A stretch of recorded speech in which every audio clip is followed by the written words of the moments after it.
Peace, family. Welcome to Broken Theory. Today we got a special guest, the homie CG. What's good, homie? Hey, what's up? Hey, what's good, bro? How you doing this morning? Felt great, man. I've been a little bit excitement over the past couple of past 2 days. Yeah, man. I see you've been working. Oh, most definitely. Yeah, man. Talk about your career, man, and how'd you get started with music? Well, music been started since when I was a kid, because but me because me born in 1990, that was when the rap culture was taking the next level, because that was a time that we were just coming from the golden era of the rap in the 80s, and then me born to the thing of the next decade. That was when I kind of started got into it a little bit early, because that was the days that listen to radio and going through your folks collections, and then and watching music videos, whether it's Yo MTV Rap, Speed T, Rap City. This is pre Basement, and watching the box. During that time, I'm kind of giving for people who listening that I'm taking y'all back. So that's how I that was the way I was I got connected with music, and then and my passion back then, it was that I want to be a DJ. Mm-hmm. Yeah, I didn't have a ways to make the beats yet. But the time when I got because I want to get into the mixtape, with DJing, because I didn't have anybody who I know that had talent, because talent besides that my folks that which I got a brother who was managing a local group in my city at the time. And that was when at the time, and then me getting into I wanted to DJ, but I was kind of on a mixtape level, going through starting off with cassettes, then CDs, and then of course the playlists. Have a little shuffle playlist, and then once I got into I want to get into production, and then that was the time that the underground hip hop in the mid 2000s, that was it took me another huge inspiration while rapping while the hip hop in the mainstream was getting a different level at the time, and then I was kind of going to another side, and then I didn't start making my first produced song until 2009. Wow. And that's because I had a cousin at by the time he was an artist, and also he because I went out of town for family and get together, because this is around the time that I was kind of going through some personal stuff back then. Yeah, and that's part of the game. And it took me a year to because I lost my father in 2008, and I had and then a year later. Sorry to hear about that, my brother. Yeah, I appreciate it. So a year later, that I was trying to get it together, and then I started a program that I was where I was at, and I met my future rap MC, who eventually he told me about the dudes who became the bigger stars right now, which bigger stars right now, which we'll get to them in a second. And then like I said before, I went out of town, and then because it was my uncle's birthday weekend, and then he had a son that he was already doing music over there, and he told me how to make it on one beat. and then soon I touched that, and then rest is history. Talk about the game and how, like, you being a DJ, well, starting off as a DJ, going to a beat maker. Like, what was that journey like, buying gear and things like that? Like, what was your first piece of gear? Well, I didn't have any gears because, like, I didn't have any ways to, cause I didn't really have any ways that I used like the controllers or something. What I use now, but now it's when I do shows, or even when they want to like have a little get together, that I just whatever they want to send in the music, and then I just play whatever, or they just send me music to whatever they want to form, which I do that now. But back then I didn't have any no equipment or anything. This is like kind of I think this is before the Serato was just getting started, and this is like 2000 by the way. And I never really kind of like and also I didn't have any kind of any bread to get those kind of DJ equipment. I was just like kind of joking around, and also a little serious about it. But back then it was just like nothing really kind of go even further. And then me getting into doing the beats, that's the same thing. It's kind of the same thing because soon I started to soon I kind of get into the bigger beats. It was just like it was something that I wanted to just something to tour because by that time I didn't like the music that was I was kind of popular during the late 2000s, and like during the late 2000s, and then it was just it got me. My inspiration was kind of was gone, and getting into it's like, well, what can I do to bring it about? Even though the rap, because by that time, like Kendrick, J. Cole, and then Rhapsody, and then Joey Badass, and then there's several rappers that I was coming out from during the blog era, and it kind of brought the balance back, and then I was like. And now I got this is even before. No, this is before Griselda was started and innovated. Even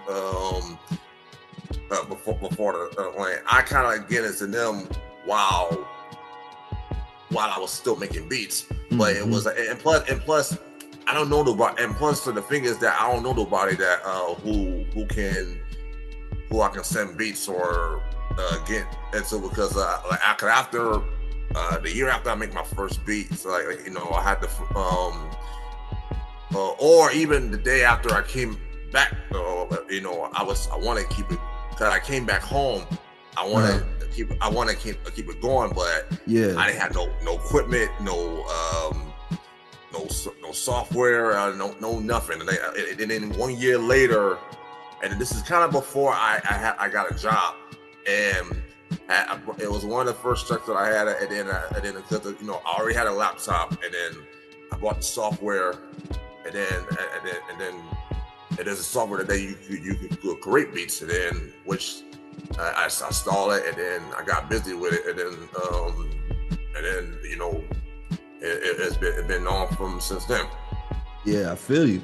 How was it like linking up with Griselda, and like? How far were they when they first started out working with you?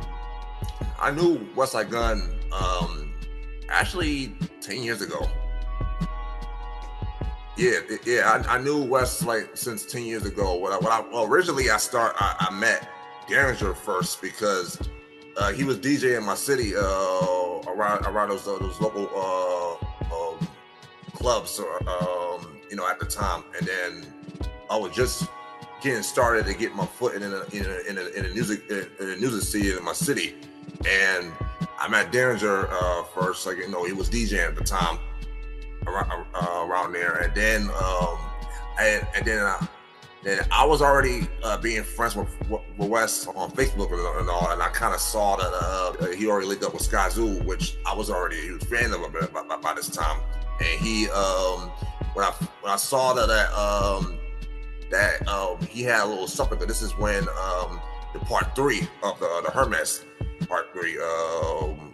He brought Skyzoo in this Buffalo. That's when they shot the Rolex joint. Okay. And yep, and then like as soon as I got over at the spot, that was my issue.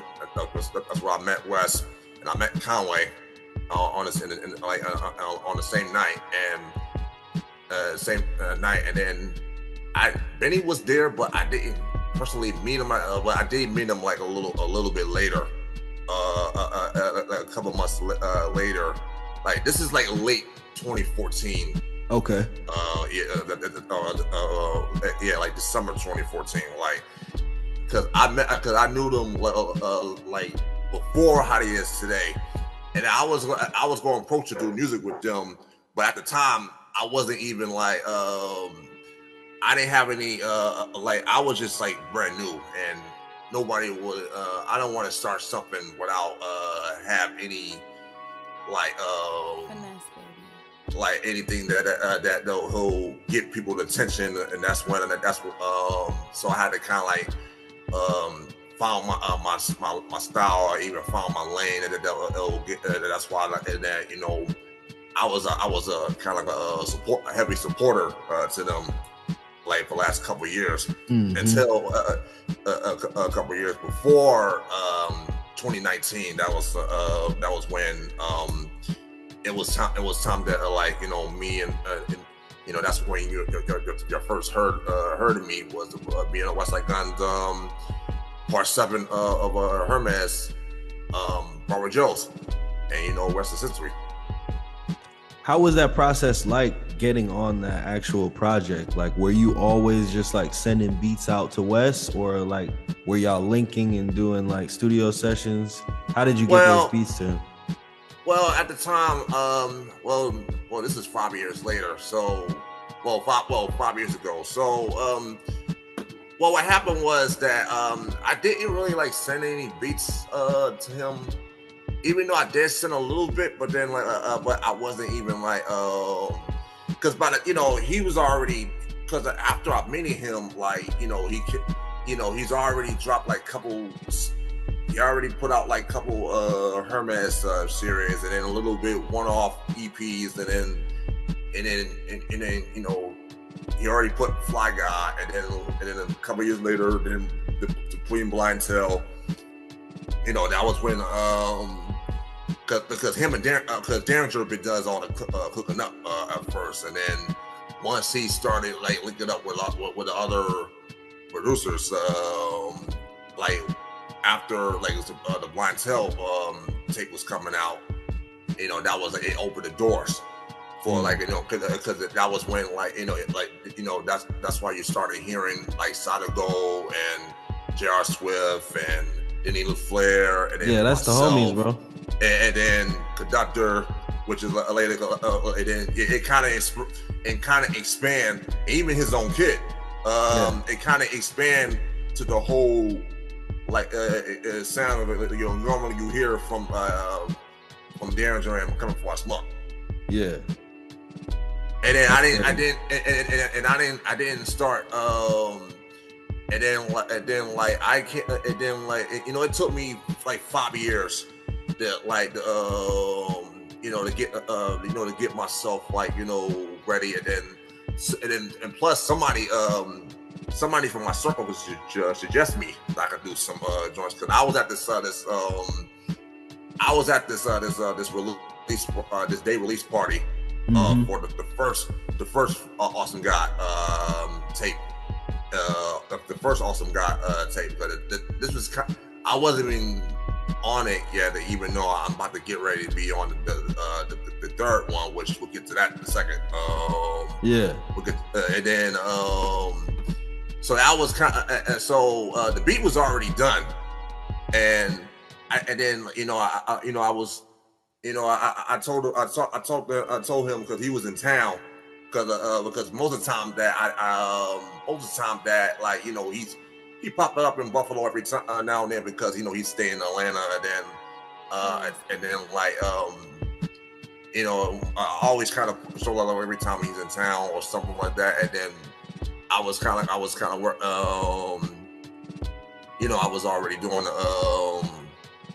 other projects because that was when I was with my own crew by this time, and then with him, like it was something that it kind of like brought the next moment of life, and then because like he I sent a little bit of pack of the beats, and then he chose that one because I was in the middle playing my game at the time, and then like I first heard the song when the day that he had his own day, the Westside Gunn day, which is proved by my mayor from the mayor of from my city, and then that was a very I was there for that, and then when I found out that like I found out that I was part of it, and this was kind of a couple days before the Halloween, and that was a kind of life changing for me because I was already kind of like wasn't even sure where my career was going, and then when I was part of that was like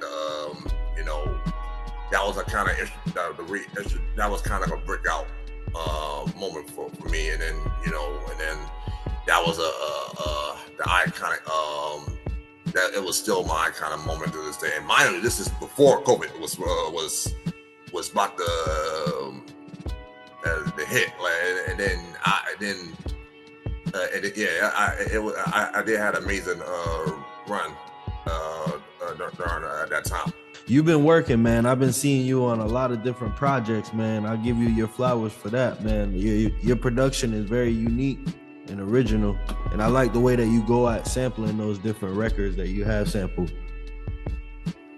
Oh yeah, well yeah, like the thing with me is that so after when the way I choose records, or I choose the sound, because like I was already in there.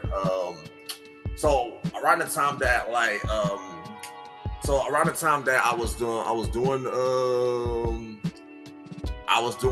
music, I already knew what the sound I was going to do, because that was when that was the time everybody was trying to get into the modern sound, which it would make it hot for some of the ride to, some of the beats, but for me, I want to hear something that you can be at home, or something you could be, whenever you're in the mood, something, and then that's when I love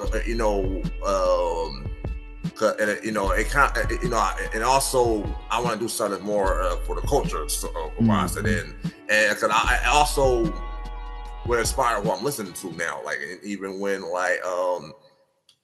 half the people that I grew up or listened to, I either meeting up to sing, meeting up and linking up, meeting up and seeing them shows later on, and later on in my lifespan, and then I was like, it was very like a, and then I'm sure that was a dope moment. Yeah, it was like, I'm gonna give you an example. Like when last year I was at the Breauxkin. So last year I was on I went to go see a little brother perform. Oh wow. Yeah, because I grew up listening to them like during my teenage years, and then that kind of I was kind of watched how it was, and then even with the splitting up and doing it individually, and then as soon as the name came back at the picture, even though without Night Wonder in the picture, I was kind of like glad to see the Fontaine and then Big Pooh kind of came together, and then I was going to see them perform like during the prime of the Brother Joe, and even when their album came out, and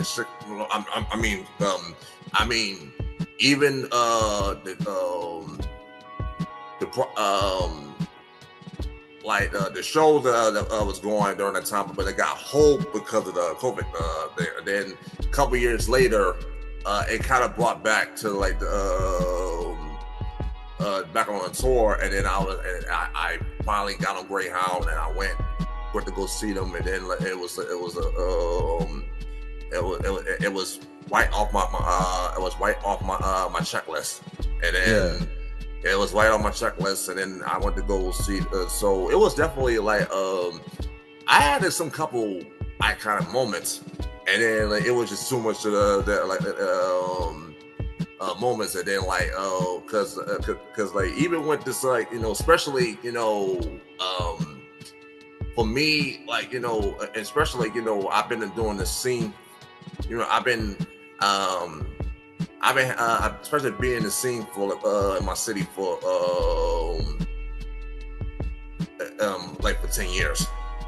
With you and Wes both being natives from Buffalo, that's how you guys kind of like. And let's not forget Colin and Benny. Yeah, for sure. Yeah. So we was kind of we was all it was all Buffalo connected. Connected. So like we was so the way I choose my sound, it was definitely like it was I had to feel it, and because even though I started off like making beats without my machine, and then around like 2016, that's when I started out my MPC, and then which I still use to this day. Okay. And that's when a lot of everything was starting to get like sharper, and then I came up with this this thing that I could just make 10, 20, 30 or 5 beats a day. Yeah.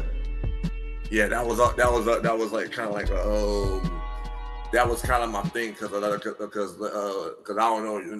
know if that I type fast on my computer. Yeah. And then I do the same thing on the on my beat technique. Yeah, like with the samples.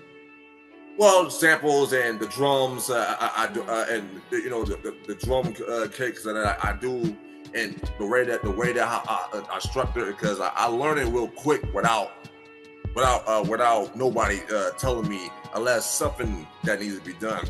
Yeah, I mean I can do that real quick. Nah, I feel it. Did you guys have to do any back and forth with the beats? Like, did you have to send stems out, or like it was this way you organized it? It depends. It depends who I'm linking up with. Okay. Like it depends who I'm who's an engineer, because I end up like it depends like who depends because in my early days that I did send stems, but not all the time, not all of it, because I didn't have because I had to buy like I gotta buy like something that to save the stems, so I can because even though I do that now, that anytime I make a beat, I convert everything to stems and move it to the files, and I deleted it so I can make room for the new files of beats to cook up, and then do it again, and then do the same thing over and over it again, and then but the thing when I was working with once, like there was no stems.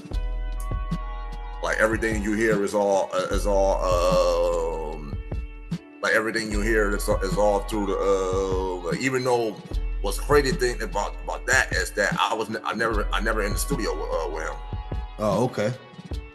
I never in the studio, because most of the time that like everything he's recorded like is that because when he made the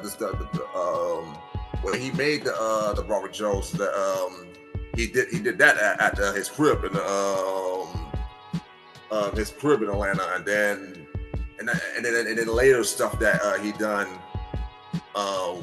like it's like in the different cities, like in different cities, like whoever, whether him or whoever that he's curating, like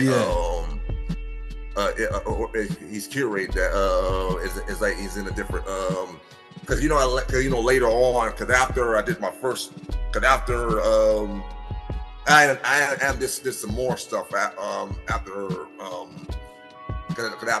after Robert Jones kind of took off and then like people want to hear what else do I got, and this is at the time that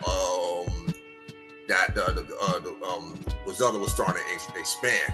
Mm-hmm. And then saying I came in when like Bodie James came in the fold, Monty Caesar came in the fold,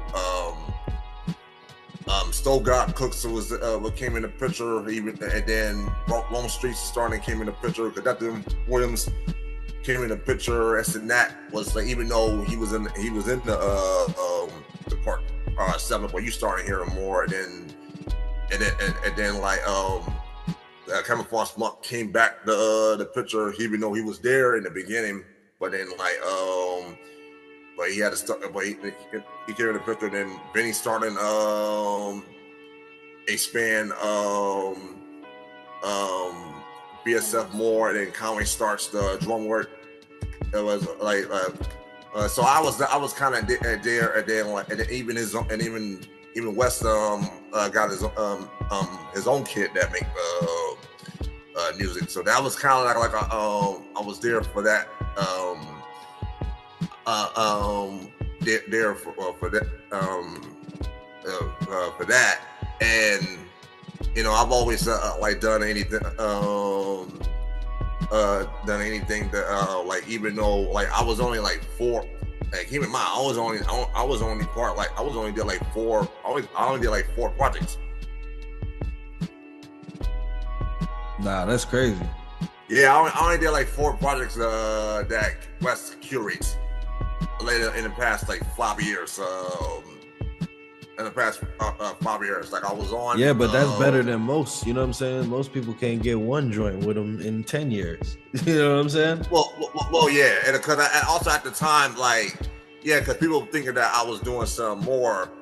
Because people are doing some more, but I wasn't even. I was ready to do. Like I said before, I was ready to do music with them in the early, but I wasn't there. I wasn't there yet because I didn't have an. I wasn't there yet when trying to figure it out. People know who I was and what I do and plus what I represent, and even when I did took time, and then also I had to build. I took time. I was supporting everybody around my city, and then I kind of did the same thing with them, and then me, like, and then also, I was trying to get, my name out first before I get to them. And yeah, that was exactly what I did, and then during my what I did, and then that was when I kept making beats, and also I put my own projects out. That was when cause I do like production. I do these productions albums, like The Research and Classical Gifted, and CGology and Downtown Raphael, and even the collaboration album I did with this guy Zealous called Green Ouroboros, hosted by DJ J Ronan, which is from Brooklyn. I had rappers like Skyzoo, Tragic Gaddafi, Planet Asia, China Streets, and Shabam Sadiq, and among others on one project. Even though it's only me and Ducelis on the production together. Yeah. So I was kind of. You guys collaborated on that. Yeah, we did. Like we did. It was very like that was another iconic moment, and that was and even I got this new tape that I'm working on now called Green Nostalgia. Okay. Because Green Nostalgia is definitely like even Green Nostalgia is production tape that I'm going. It's like this time I want to go in different direction because I'm gonna have like 5 rap records and 5 singing records. Okay. So I'm kind of, cause I want to kind of bridge gap. Because I've been doing some R&B joints, kind of for a little bit, but then I kind of I have beats that don't contain like rhyming. Cause I want to have something. Cause I want to have something that people can enjoy. Cause I have people in my squad, which is Bar Association, that not only they can rhyme but also they can sing too. Okay. So I gotta have something that they can get a little soulfulness, and then every song I put out, I was working on while I was doing my own projects. I had like one record that it contained singing, while majority were rapping. But this time I want to expand it more, and then that's when, and then you gonna hear that. So I'm definitely looking forward to when is that coming out? It's in process right now because it's in process right now because I had other stuff that I had to do, and plus I had to choose who I wanted, and then also the beats I want to choose, and then it's gonna be I'm looking at around like 25. Yeah, I'm looking like around like next year. So because also it's gonna be commemorate my 10 years.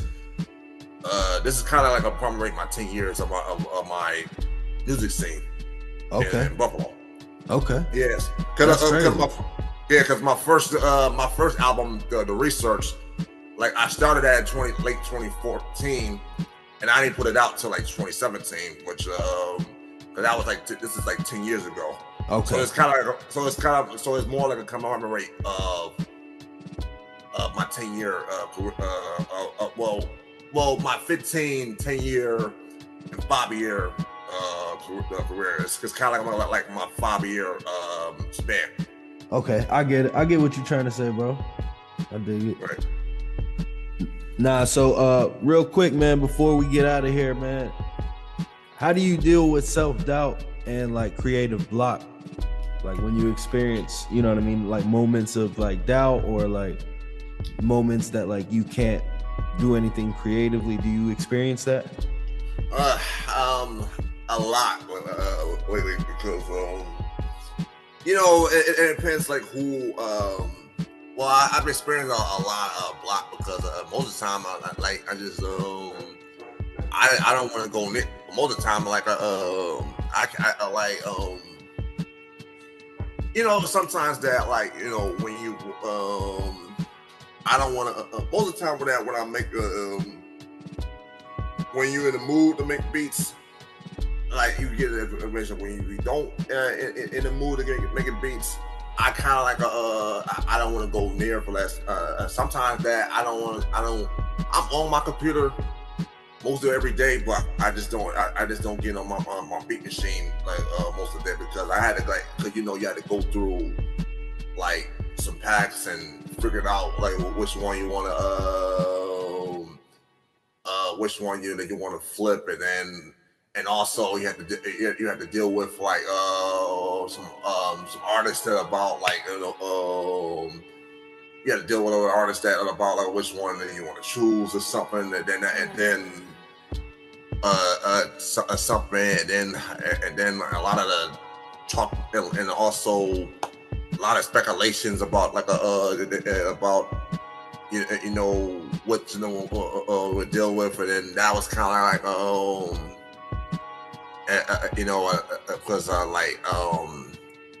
it was kind of fun, but it kind of drains the energy out, and then so I kind of give I give myself a couple of days, really, even though I've been doing that now, because because I got into some other stuff that besides like I get into other stuff that besides like I'm making beats, like I kind of like I started like I've been I want to like curate some artists because like I said, I had this collective Bar Association, which is based off of rhythm, and then of course like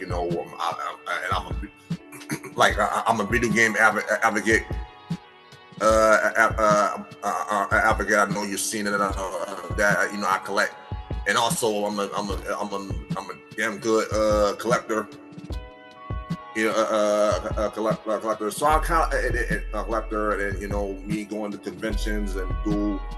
So I kind of like a so whenever. So I kind of like a So whenever I you know I block and also that I'm in transition that I want to start recording songs on my own too. So that's what song on too, because like you know I'm a little bit one of the cause I really didn't have any thoughts about how many years do I got left as far as making beats wise. Even though I did made it like ever since '09. I didn't have because I you know there was no point there was no point that it was impossible that there was no part of nobody would be rapping and stuff like this again until like Griselda started like and then until Griselda started popping off and it made it cool again.